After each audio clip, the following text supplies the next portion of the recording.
Walid. Beberapa waktu terakhir ya, nama ini viral banget, bahkan banyak meme-nya di mana-mana. Aku tuh sampai penasaran, ada apa sih sama si Walid ini? Dan ternyata ya, di balik keviralan Walid, ini tuh bisa membuka kasus pelecehan seksual di Indonesia yang bersembunyi di balik kedok agama. Gimana? Udah kebayang belum kasusnya? Hai guys, balik lagi di channel Nay. Hari ini Nay akan bahas salah dua kasus yang lagi rame banget dan viral gara-gara film. Yes, bener banget. Siapa sangka sebuah serial bisa memicu keberanian korban untuk speak up soal pelecehan seksual di Indonesia. Dan ini bukan film biasa guys, tapi film yang nunjukin sisi gelap dari manipulasi agama. Kalau kalian suka membahas semacam ini, kalian bisa langsung subscribe di channel Nay, karena Nay akan update tiap minggu bawain kasus-kasus menarik kayak gini. Dan ada juga kisah horor loh. Jangan lupa di like dan share juga biar Nay makin semangat bikin videonya. Nah langsung aja kita masuk ke videonya. Mari kita mulai. Nah, kita akan mulai dari siapa sih Walid ini ya? Kenapa kok dia rame di mana-mana? Jadi ternyata Walid ini adalah tokoh utama dari salah satu serial Malaysia. Iya guys, Walid ini adalah karakter film. Aku juga kaget pas cari tahu. Jadi ceritanya ya, serial Malaysia ini berjudul Bida'ah. Nah, serial itu mendadak viral di TikTok dan sosial media Indonesia. Tokoh utamanya si Walid diperankan oleh Faizal Hussein, di mana si Walid ini adalah pemimpin sekte bernama Jihad Ummah. Tapi bukan pemimpin biasa ya, dia ini orang manipulatif, karismatik, dan menyalahgunakan ajaran agama demi kepuasan pribadinya. Baik dialog dan adegan Walid yang jadi meme, misalnya waktu dia bilang, "Pejamkan mata, bayang kamu ke Walid." Yang akhirnya itu jadi bahan parodi di TikTok. Walidlah anak-anak Walid, pejamkan mata, bayang kamu ke Walid, dan jangan berzikir. Tapi di balik viralnya itu ternyata ada bisa dibilang sisi baik mungkin ya. Karena dengan keviralan serial Malaysia ini, beberapa korban kekerasan seksual di Indonesia merasa relate banget sama karakter Walid ini. Mereka tuh ngerasa kayak, wait, ini kok persis banget sama apa yang pernah aku alami ya. Sampai akhirnya mereka berani speak up. Salah duanya adalah kasus besar di sebuah pondok pesantren di Lombok Barat dan di kampus UIN Mataram. Oke, yang pertama aku akan jelaskan kasus dari pondok pesantren di Lombok. Jadi kasus ini terungkap setelah para korban merasa keberanian mereka untuk melapor tuh meningkat setelah menonton serial Malaysia berjudul Bida'ah yang menampilkan karakter Walid, si pemimpin sekte sesat tadi ya. Dimana mereka ngerasa pengalaman mereka tuh mirip dengan yang digambarkan dalam serial tersebut. Sehingga mereka terdorong untuk speak up tentang apa yang mereka alami. Pelaku dalam kasus ini bernama Ahmad Faisal. Beliau adalah ketua Yayasan Pondok Pesantren di Gunung Sari, Lombok Barat. Usianya sekitar 52 tahun dan oleh warga sekitar ia tuh dihormati sebagai tokoh agama. Ya gimana enggak, dia kan ketua pesantren guys. Tapi ternyata di balik itu ya, dia melakukan tindakan bejat ke para santriwati dari 2015 sampai 2021. 6 tahun. Berdasarkan pengakuan korban, si Walid Lombok ini sering masuk ke kamar mereka tengah malam lalu menyentuh melakukan hubungan seksual dengan mereka dengan dalih melakukan ruqyah atau pengusiran jin. Dia juga pakai alasan pengijazahan doa dan bilang tindakan itu untuk membersihkan rahim atau membawa keberkahan. Si pelaku ini meyakinkan korban bahwa dengan mengikuti ritual ini mereka akan memiliki anak yang soleh dan solehah. Nggak cuma itu. Belum selesai nih ya. Dia sempat menyuruh korban untuk ini aku tuh jijik banget bilang ini, tapi ini pengakuan korban. Dia tuh minta korban untuk maaf banget, minum ludahnya karena katanya itu bisa bikin keturunan mereka jadi penerang. Wait, what? Penerang apa Senter kali. Ya Allah.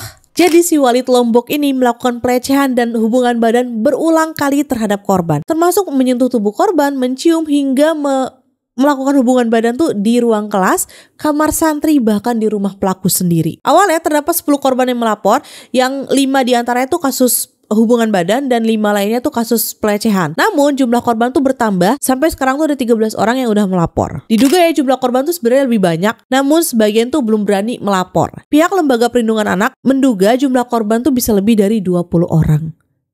Gila banget emang. Nah, setelah diselidiki polisi, Ahmad Faisal ditetapkan sebagai tersangka dan ditangkap oleh Polresta Mataram pada April 2025 setelah menerima laporan dari para korban. Dia dijerat pasal berlapis terkait perlindungan anak, termasuk pasal 182 UU RI tentang perlindungan anak, pasal pencabulan terhadap anak di bawah umur dengan ancaman hukuman maksimal 15 tahun penjara. Pihak pondok pesantren sendiri telah mencopot jabatan pelaku sebagai ketua yayasan Ponpes, tapi belum ada permintaan maaf resmi ke publik. Kementerian Agama juga mempertimbangkan untuk mencabut izin operasional pondok tersebut. Nah, nggak cuma di pondok pesantren, ternyata di kampus juga ada kasus seperti ini. Di UIN Mataram ya, seorang dosen muda berinisial WJ yang juga pengelola asrama asrama kampus dilaporkan oleh 7 mahasiswi penerima beasiswa bidik misi. Jadi dia dilaporkan karena melakukan pelecehan seksual. Kejadiannya itu berlangsung dari tahun 2021 sampai 2024 dan kebanyakan dilakukan di area asrama kampus. Gimana sih modus operandi si dosen ini ya? Jadi WJ itu memanfaatkan posisinya sebagai pengelola ma'had atau asrama kampus dan sebagai dosen untuk mendekati korban secara emosional, mengklaim dirinya sebagai figur ayah bagi para mahasiswi ini. Jadi modus-modusnya manipulatif gitu ya. Lalu setelah si mahasiswi ini merasa aman dan nyaman juga ya karena pelaku tadi memposisikan diri sebagai ayah mereka, tapi ternyata pelaku malah menyentuh, meraba, dan mendekati korban secara seksual. Bahkan saat kasus ini diselidiki, si pelaku dan istrinya sempat mendatangi dan melabrak korban di Polda NTB yang kemudian segera dipisahkan oleh pendamping korban. Setelah laporan diajukan, WJ menyerahkan diri ke Polda NTB dan mengakui perbuatannya terhadap 7 mahasiswi dan saat ini pihak kepolisian telah menaikkan status kasus ini ke tahap penyidikan. Jadi WJ ini belum ditangkap guys, karena polisi masih mengumpulkan bukti dan keterangan saksi. UIN Mataram juga telah menonaktifkan WJ dari semua aktivitas kampus dan mempertimbangkan sanksi administratif termasuk mencabut status P3K miliknya. Ini mah harusnya bukan dipertimbangkan gak sih? Harusnya langsung dipecat aja karena udah mencoreng nama pegawai negeri. Tapi kalau kasus kayak gini tuh harusnya gimana sih? Apakah gak ada kebijakan langsung pecat gitu? Komen ya yang tahu regulasinya. Nah, balik lagi karena kasus ini, mahasiswa UIN Mataram yang tergabung dalam Aliansi Hitam Melawan UIN Mataram juga sempat demo besar-besaran. Mereka menuntut pemecatan dosen WJ dan pembentukan satuan tugas anti kekerasan seksual di kampus. Lalu Rektor UIN Mataram Profesor Masnun Thohir juga memberikan pernyataan bahwa kampus tidak menoleransi kasus pelecehan seksual dan mendukung penuh proses hukum yang berjalan. Nah itu dia, jujur aku tuh sangat salut dengan keberanian para korban buat speak up karena nggak banyak loh orang yang mau mengakui kalau mereka sudah mengalami pelecehan. Dan siapa sangka ya, sebuah serial fiksi dari Malaysia bahkan ya kayak Bida'ah tadi bisa jadi pemantik kesadaran sosial seperti ini. Dari kasus-kasus ini ya menunjukkan satu hal penting, yaitu apa? Kekerasan tuh bisa terjadi di mana aja, baik di asrama, di kampus, di tempat yang kita anggap suci seperti pondok pesantren. Bahkan kalian tahu gak sih kasus yang kayak gini bisa juga terjadi di rumah yang kita anggap sebagai tempat teraman. Kalian tahu gak sih tentang kasus grup fantasi sedarah?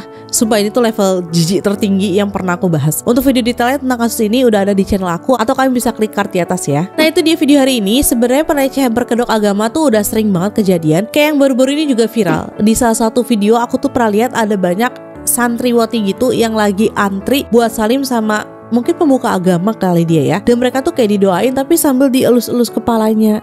Itu apa coba hukumnya Ustadz dipegang-pegang sama yang bukan muhrim? Nah oke itu dia. Gimana pendapat kalian tentang video hari ini? Tuliskan komentar kalian di bawah karena aku juga mau dengar pendapat kalian. Kalau ada info lain yang belum aku sampaikan atau kalau kalian ada request untuk next video, bisa banget tulis di bawah atau DM IG ku @nadiarahmatin atau TikTok @diceritain.my. Sekian video hari ini, semoga kalian suka dengan cara aku menyampaikan kasusnya. Jangan lupa subscribe biar aku makin semangat bikin videonya. Dan sampai ketemu lagi di next video. Bye bye. Dan banyak banget dannya Nay. Pokoknya terima kasih buat yang udah subscribe karena aku bahagia. Terima kasih guys. Mohon maaf ya kalau aku menghilang beberapa waktu kemarin. Kita akan rajin lagi update di sini. Oke? Bye bye.